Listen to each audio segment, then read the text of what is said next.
All right, fellow YouTubers, brothers and sisters, gather around, get your coffee. I have mine today in my Tim Hortons to-go cup, but right alongside me. Let me ask you, are you Rapture ready? I have my Rapture ready coffee cup. Let's have our coffee. I'm going to tell you what's coming up today. A whole lot going on today. September 11th, 2012. What's the date? 9/11/12. 9/11/12. Is that significant? Will anything happen today? We're going to talk about that. Let's have our coffee first. All right, let me bring you up to date and up to speed on a few things. I haven't been on YouTube in the last few days. I've been under the weather. I've been really fighting a cold that started out like a sinus infection, then just a sore throat. And so I have not been feeling well. I'm feeling a little better today. Let me update everyone because I've been getting a lot of emails and messages regarding Blue Arrow Vanilla. She is doing a lot better from what I understand from talking with her, and she wants to thank everyone for all their love and support, either financially or if not, their support by means of prayer for her. From what I understand, she has now raised enough money to at least get all her belongings in storage, and we're working on a place for her right now. So we're going to wait and see how that turns out because we are coming upon September 15th. But she is doing good, and she wants to thank everyone for their support and their prayers and all their love. And she tells me she will be doing a video to thank everyone once she gets all squared away and straightened around with a place to live. All right. Tonight, 7 o'clock p.m. Eastern Standard Time, over at Tiny Chat, our live service, our live broadcast, live chat room, we're going to take a look at Rosh Hashanah 2012. No man knows the day or the hour. I find this very interesting.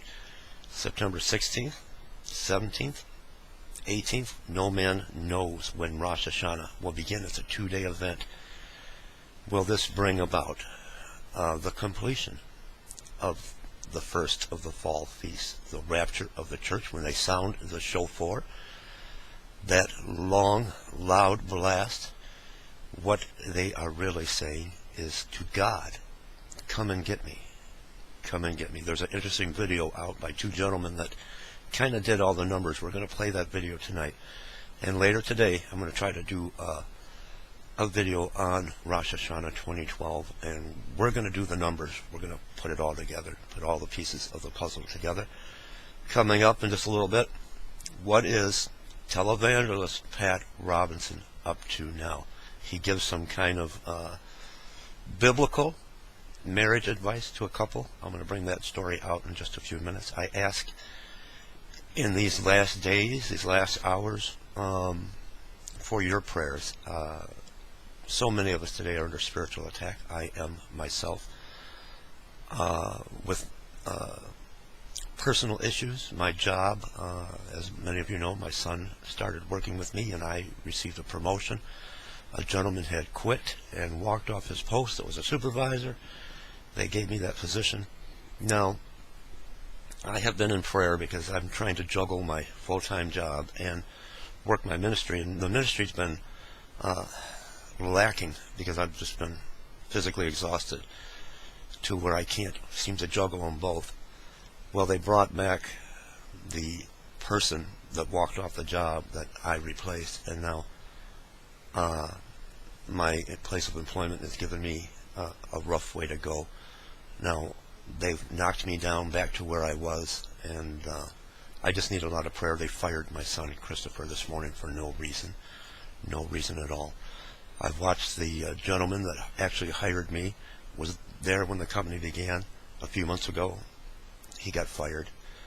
And then the general manager of the company that went to bat for me, and a wonderful person and a wonderful Christian, they just fired him. They just fired my son. So I'm in my 50s. It's very difficult to get a job, and it's just kind of, you got the feeling you know you're next.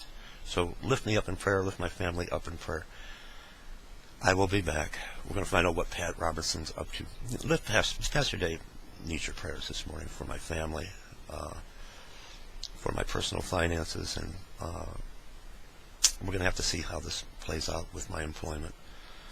I have been treated very, very, very unfairly, and so was my son. The reason they said they fired him, he didn't have a flashlight. I just went through the entire protocol for his position where he works, and no flashlight was required. I do want to work my ministry full time, but without employment, I don't know how our family's going to survive. So we need a lot of prayer this morning. God bless everyone. Stay tuned. A lot coming up today.